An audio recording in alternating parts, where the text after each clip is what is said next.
Father Jim Bretzke, S.J., is the newest member of the Department of Theology and Religious Studies here at John Carroll. He joined us just over a year ago as professor of theology after teaching for a number of years at Boston College's School of Theology and Ministry, and just about everywhere else that moral theology needed to be done. Taught at the University of San Francisco, the Graduate Theological Union at Berkeley, the Pontifical Gregorian University in Rome, Sogang University in South Korea, and the Ateneo de Manila in the Philippines. So he has a breadth of experience engaging all kinds of cultures, all kinds of different political systems, and bringing the wisdom of the Catholic moral tradition into dialogue with the realities facing the world today. He has published over 90 articles and 7 books, including Morally Complex World, Engaging Contemporary Moral Theology. So we're delighted to have, I'm delighted anyway, to have my colleague, Father Jim Bretzke, help us think about making political choices in a morally complex world. Thank you very much. Here's my mask of the day, if I can get it off. And it says vote. Okay, so that's the message here. Okay, so this is just a little factoid from the last the last election, where you see 46.9% of the people didn't vote. So that shows you that we really need to have a more faithful citizenry, taking seriously the moral obligation to be involved in the political life of the country. Next slide, please. Next slide. Okay, so the starting point, the real world that we live in is a world that does have evil. Utopia, which is the Greek word literally for no place.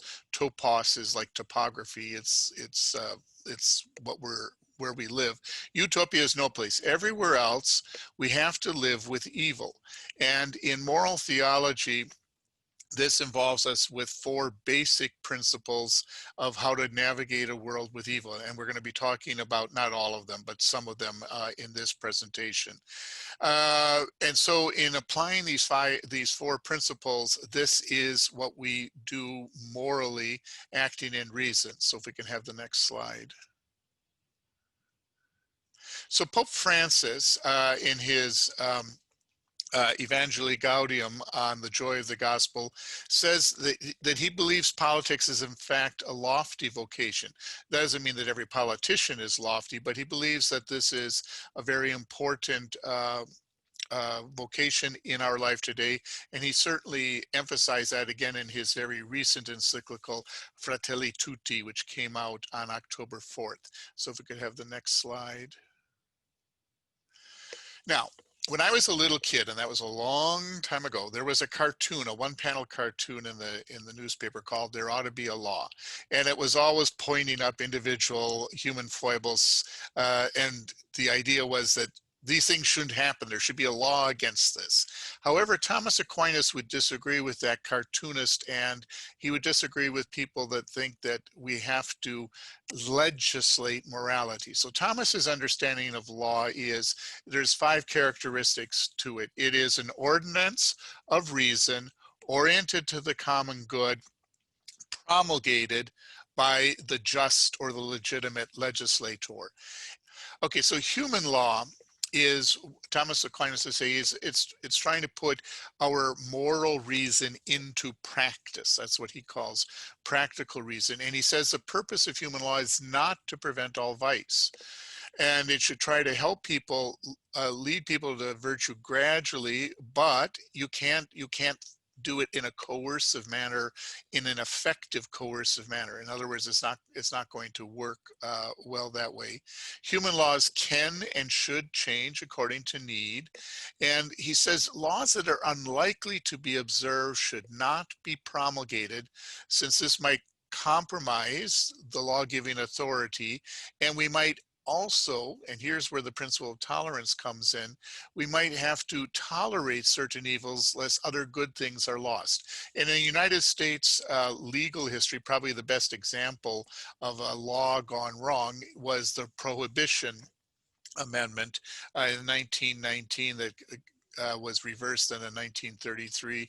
And that created in our country a widespread negligence of the law, but it also created organized crime. So this is an example where where sometimes legislative morality backfired. So the principle of tolerance in moral theology recognizes we are limited. We don't have the power, even if we are at the top of the political heap, we don't have the power to mandate everything that should be done.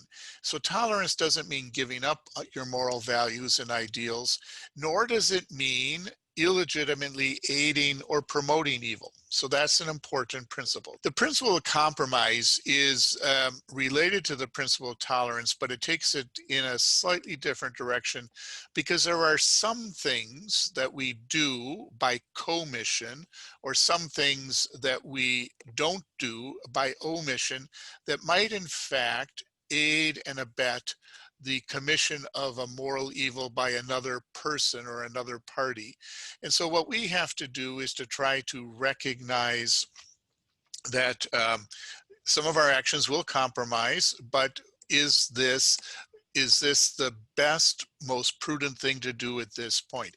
Now, I grew up, I was in high school from 66 to 1966 to 1970, and the Vietnam War was very controversial at that time. And there were people saying, well, we shouldn't pay taxes because that would fund the war. And that's certainly true. It did help fund the war, but that would be an example of probably legitimate compromise because your taxes also fund any number of other things. This is a good question. So if you can't overturn or completely abrogate what we would consider to be an unjust law, something like a pro-abortion or a pro-choice law. I don't think that we have a lot of pro-abortion laws. We have pro-choice laws.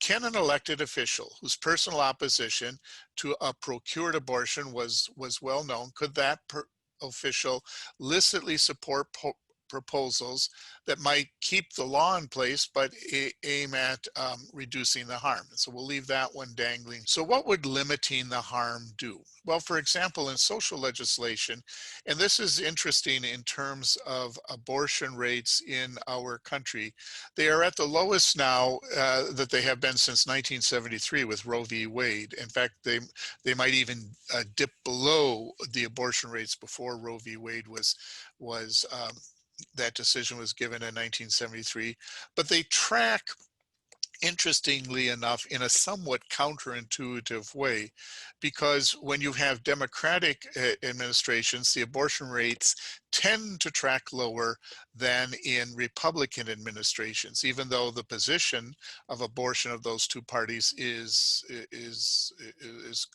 quite distinct and opposite. And one of the reasons people say is abortion rates will go down when the economy goes up, and abortion rates will go down when you have other health care support. So there, I mean, that's a whole bigger discussion. Now, if we could just click the next, there you go. So who said this thing here? Is this some liberal Jesuit from Cleveland?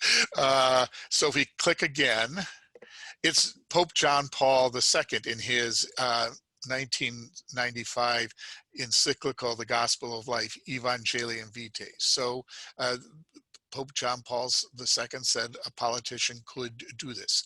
Has the church's moral tradition consistently held that one may never materially cooperate in allowing or aiding an action that is intrinsically evil?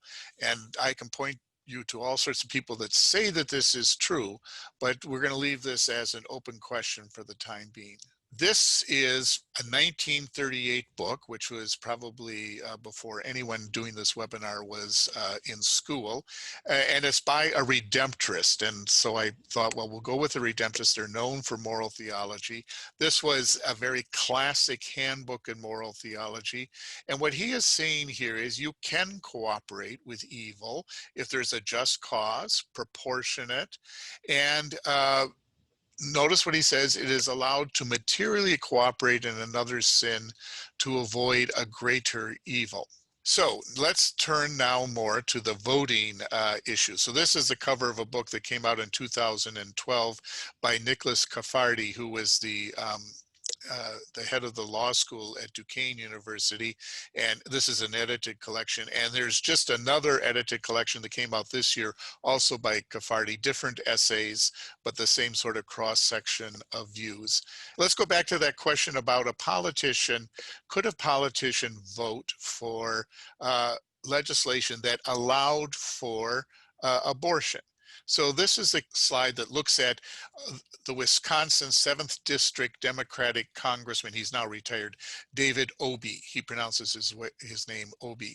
And it was an article that came out a number of years ago in America magazine. And he had been asked by his then diocesan bishop in La Crosse, Wisconsin, Raymond Burke.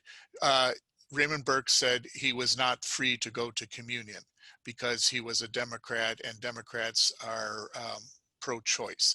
And so Obey in this article was trying to outline why he voted the way he did as a Democrat. And these are the bullet points of his basic position here. And it gives you, I think, a fairly good, I think it's in correspondence with Pope John Paul II's Evangelium Vitae, paragraph 73 that we saw just a few seconds ago. So here's the key set of terms that we want to make sure that we're familiar with. Material cooperation and formal cooperation. Material cooperation is the doing of something. That is the matter, the material. Formal cooperation refers to your moral intent. So if you intend something that is morally illicit, then that means that whatever it is that you do is going to be sinful. So other things being equal, someone who drives a getaway car in a bank robbery, presuming that they're not doing it under coercion, that person might not be there robbing the bank, but they're sharing the sinful intent. And so the driving of the getaway car is material cooperation, but it's shaped by their intent, and so it would be morally evil. So formal cooperation is always morally wrong, but not every material cooperation is formal cooperation. So here, would a Catholic be guilty of formal cooperation if they were to deliberately vote for a candidate precisely because of the candidate's permissive stand on abortion? So you say, I'm voting for so-and-so because of their stand on abortion. That would probably constitute formal cooperation. But if you don't share their intent and you vote for other reasons, that would be material cooperation. And then you'd be looking at, is there presence or absence of proportionate reason? Here in red, you would be guilty if you chose that candidate because of their position, and then you probably should not, this is a document that's being quoted here, you probably should not present yourself then for Holy Communion. But if you don't share that position, then it's considered remote material cooperation, and you can do it for proportionate reasons. Joseph Cardinal Ratzinger, so when he was the prefect for the Congregation for the Doctrine of the Faith, and as I suspect most of you know, he later went on to become the successor to Pope John Paul II. And this he wrote in 2004 when John Kerry was a Democrat who was running in opposition to George W. Bush. And when I lived in San Francisco, I was on the priest senate, and the bishop at that time was Archbishop William Levada. He went on to succeed Cardinal Ratzinger as the head of the Congregation of the Doctrine of Faith, and he did that until he retired at age 80. He died just a couple of years ago, and he said, we really have to get input from all parts of the Catholic life to run our society. It can't be a top-down proposition. Okay, so you have to obey the certain judgment of conscience. Certain means you believe it to be true. It might not be true, but you believe it to be true. And so the Catechism of the Catholic Church says you have to always obey what you believe is the true thing. And if you don't do that, then you end up in moral trouble. And Thomas Aquinas, that raging liberal from the 13th century, said that even if you were to be excommunicated from the church, you had to follow your conscience. And this Joseph Ratzinger, he says that over the Pope even, there is one's conscience. So now let's turn in the last part of our presentation to the U.S. bishops document faithful citizenship, which gets a little bit of a tweak every 4 years as we move into a new election series. So we look at general moral principles, and then what are judgments of prudence, which are individual people trying to do what they believe is the wisest thing to do, for whom to vote, for what to vote. Where does conscience fit in there? Where does character amongst the candidates count? That's something that's come up more recently as an emphasis. And then in this 2020 election, there's a new term that has been entered in, and that's this notion of preeminent, whereas abortion is a preeminent issue. We'll be talking about that in just a second, as well as a technical term on intrinsic evil. So here are a couple of tweets. The first one on the left is Bishop Thomas Tobin, who's the Bishop of Providence, Rhode Island, should not be mistaken with Cardinal Joseph Tobin of Newark, New Jersey. And so Bishop Tobin here has magisterially tweeted that the Democratic ticket doesn't have a Catholic. But of course, as we know, Joseph Biden is a Catholic, and he's a Catholic in good standing. He has not been excommunicated. And then that we've got here, this is the one on the right is interesting, because here's where you go, where editing is key. A Catholic cannot vote for a candidate who favors a policy promoting an intrinsically evil act such as abortion, period. Well, as we'll see in just a second, that statement doesn't end there. Here's where you want to look at the whole sentence. So a Catholic cannot vote for a candidate who takes a position in favor of intrinsic evil, such as abortion or racism, if the voter's intent is to support that position. So that goes back to that earlier discussion about formal cooperation. And it says a voter should not use a candidate's opposition to an intrinsic evil to justify indifference or inattentiveness to other important moral issues involving human life and dignity. A couple paragraphs later, in paragraph 37, they're talking again about making a prudential judgment for whom you might vote. And here it says these decisions should take into account a candidate's commitments, character, integrity, and ability to influence a given issue. That last part, ability to influence a given issue, might have something to do with if you're going to vote for a third or a fourth or a fifth party candidate.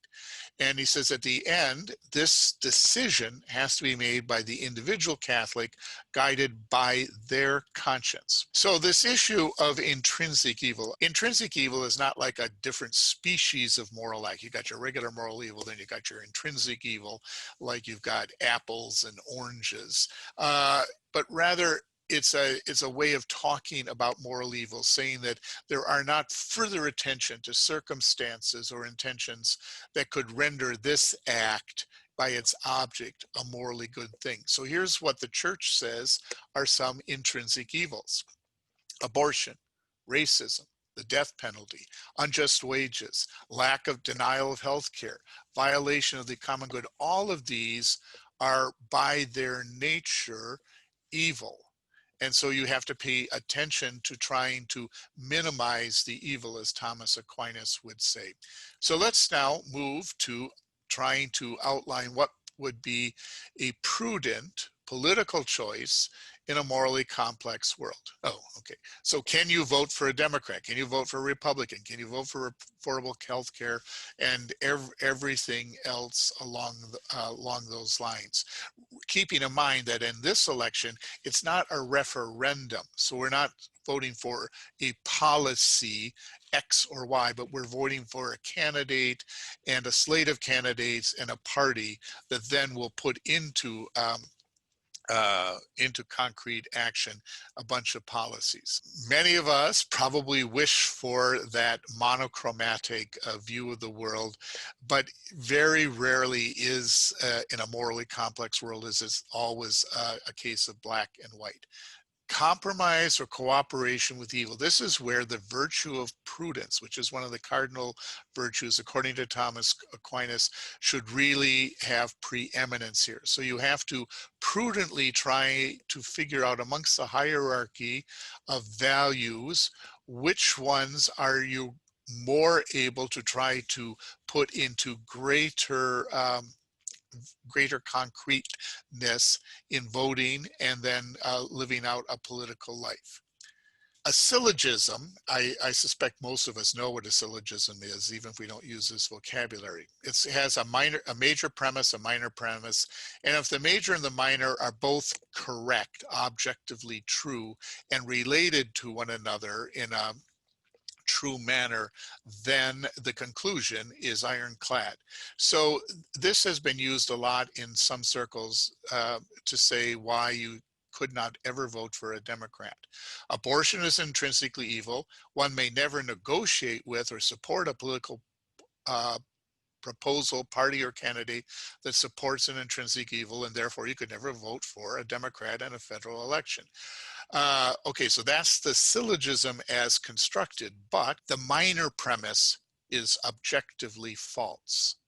It has never been part of the Catholic moral tradition that one could never negotiate with intrinsic evil. And in fact, Thomas Aquinas' whole universal principle to avoid and minimize evil is based on some sort of concrete negotiation with it, and the whole principles of tolerance, compromise, minus malum, lesser evil, etc., those are negotiations with these sorts of evils.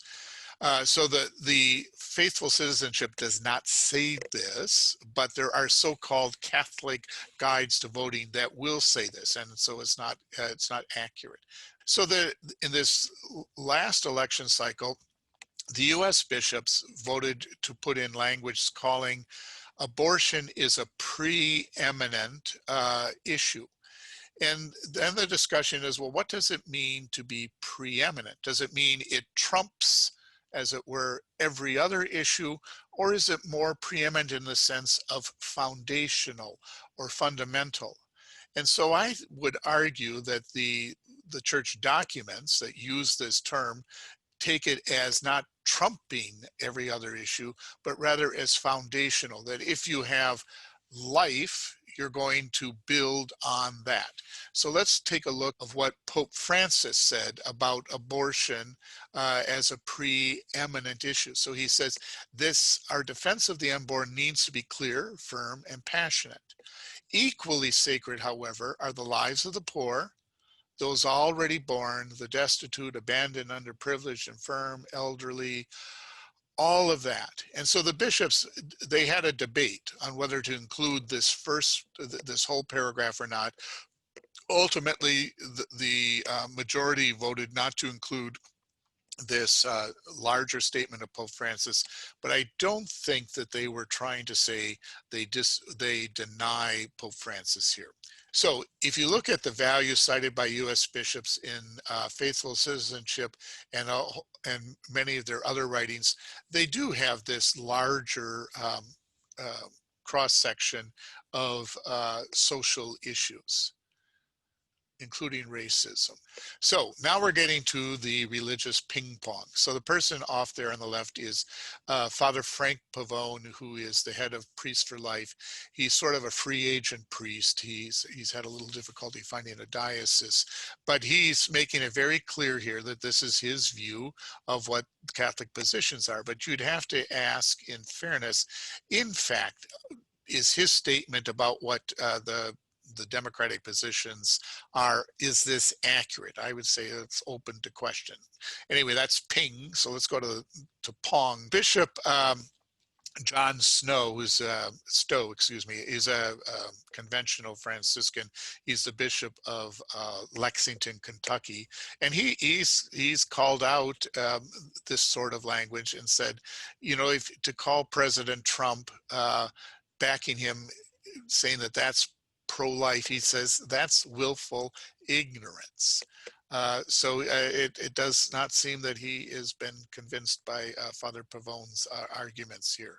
So this is something that I didn't make this up. It's networkadvocates.org.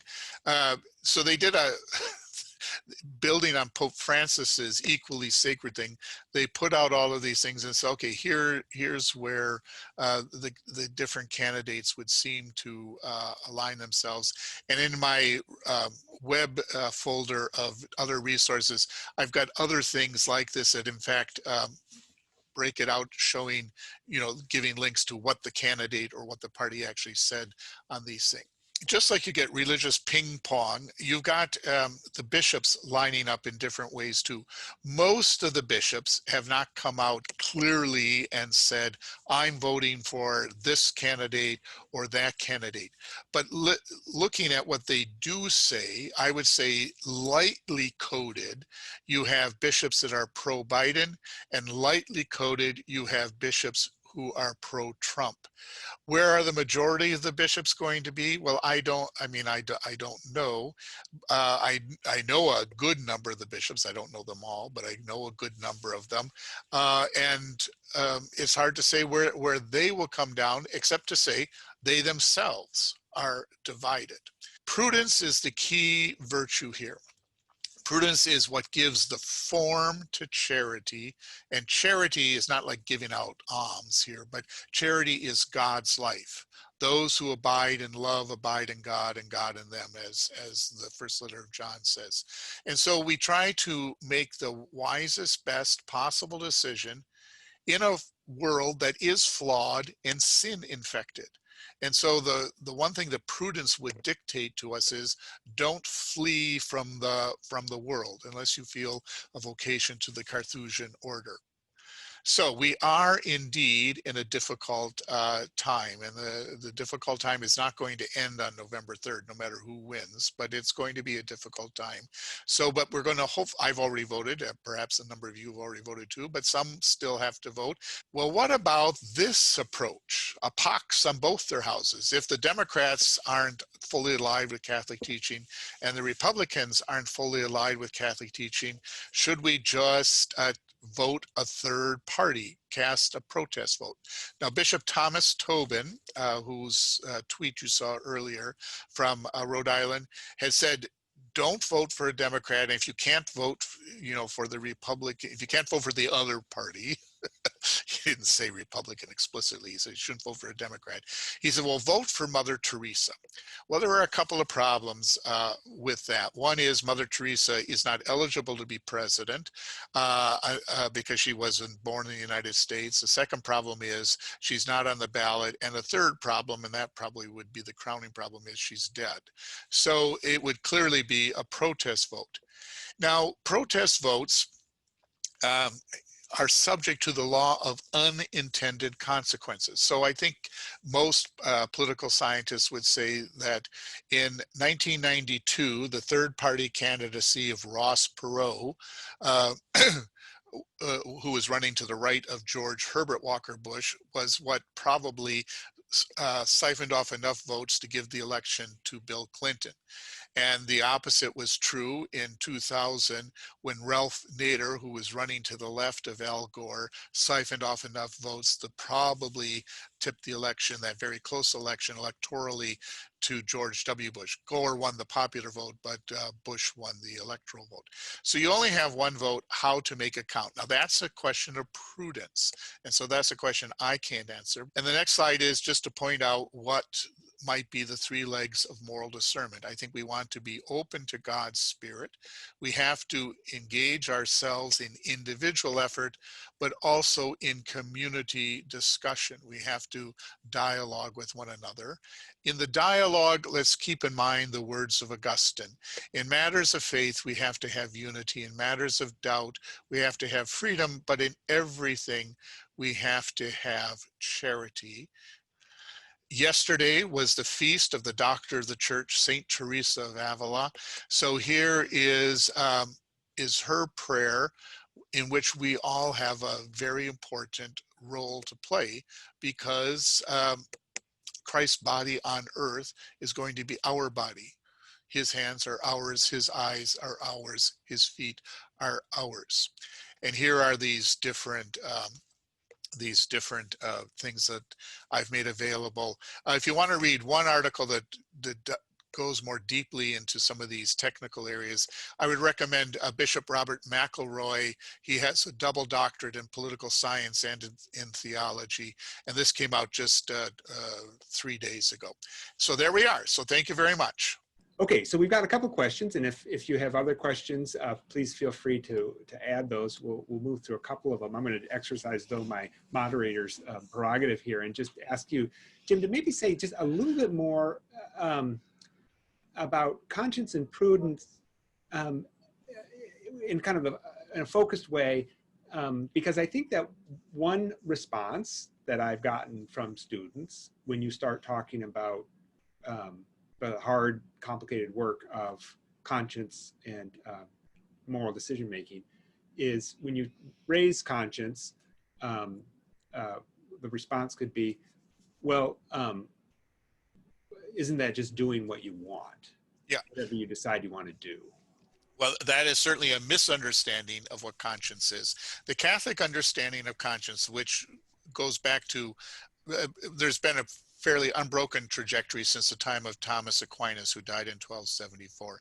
Thomas Aquinas says, what is conscience? He says, conscience is the lex indita non scripta. It is the law of God, which is written on our human hearts.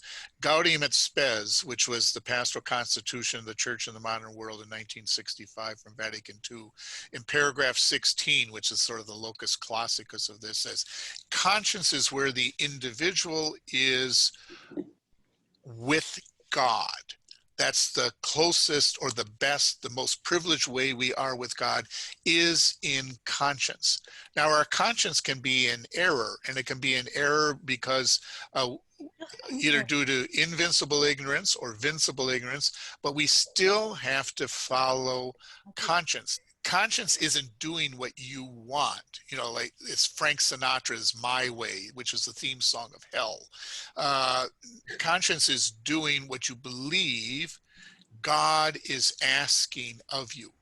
And if you look at many of our saints, like Thomas More, he did what he believed God was asking of him. Martin Luther also did what he believed God was asking of him. That is a conscience-based decision. It's not saying, well, I want to do this, and so I feel like doing this, and that's what my conscience says. Well, no, I'd say, let's discern. That's where the moral discernment really is key. Is, in fact, that a faith-inspired, a God-inspired course of action? And if you believe, yeah, before God, I believe this to be true, well, then that's conscience. But the greatest sin against conscience is rationalization, which is coming up with arguments that seem to support what you want to do anyway. Mm-hmm. Very helpful. And it may be connected. Again, Pete had another great question, pointing out that it seems that we have a kind of an epistemological crisis in church and society, you know, particularly with claims about alternative facts and fake news, all of which is erodes our confidence in the sources that Catholics can trust. And it doesn't help, by the way, when the media, sort of presents dueling bishops, right? The ping and the pong. So do you have any advice to share in terms of how to navigate the response of many students to well, that's your source, let me show you my source, I guess is. Well, yes, I do have some practical things. My students have to take every 2 weeks a current events test, and I put up on a shared site topics with where this thing came up, and then at the top of this whole file is a graphic which shows where these different sources fall on sort of an ideological spectrum. So I had one student say that he didn't like the fact that I had things that came from liberal media, and he gave as examples of liberal media the New York Times and the Washington Post and the Wall Street Journal. Well, I was a little bit surprised by that because I thought, well, that was not my understanding of liberal media of the Wall Street Journal. But he said we have to use objective media, and he gave as his examples of what should be objective media sources: the American Conservative and the Daily Caller. Well, if you look at this graphic that I have, you would put those off on a more ideological fringe. So I am asking my students to pay attention to the sources. I don't put up opinion pages, but I put up, facts. This happened, Ruth Bader Ginsburg died. And then I put in links to where you find it, and they can then inform themselves. I think that's one strategic approach. It isn't entirely successful. I don't think I've convinced the Daily Caller a proponent yet, but it does help inform maybe more of our students. And many of our students, I'm sure the teachers know this already, many of our students are what political scientists would call low information voters. So they do not use a lot of, they're not voting based on a great deal of insight. And here's where this whole problem of tribalism and partisanship comes into play.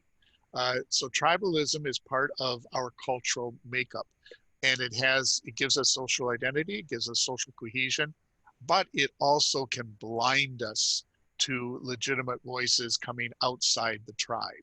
Now, I'm from Wisconsin, and so I just want you all to know that the most important divinely inspired football team, not the Cleveland Browns, but the Green Bay Packers. Good. Another question that is in a similar vein, a kind of more personal question, that points out that given your own background and expertise,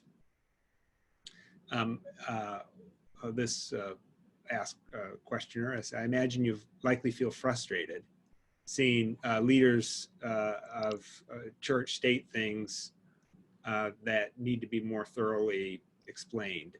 This low, I think maybe you're thinking of the different bishops making claims or priests getting a lot of media attention for really sort of low information pronouncements. How do you handle or deal with this frustration yourself? Well, I do try to remind myself that I am not the creator or the keeper of the world, that Pope John the 23rd, who was elected Pope when I was in first grade, he had a very famous comment that's been well reported. Probably most people have already heard it.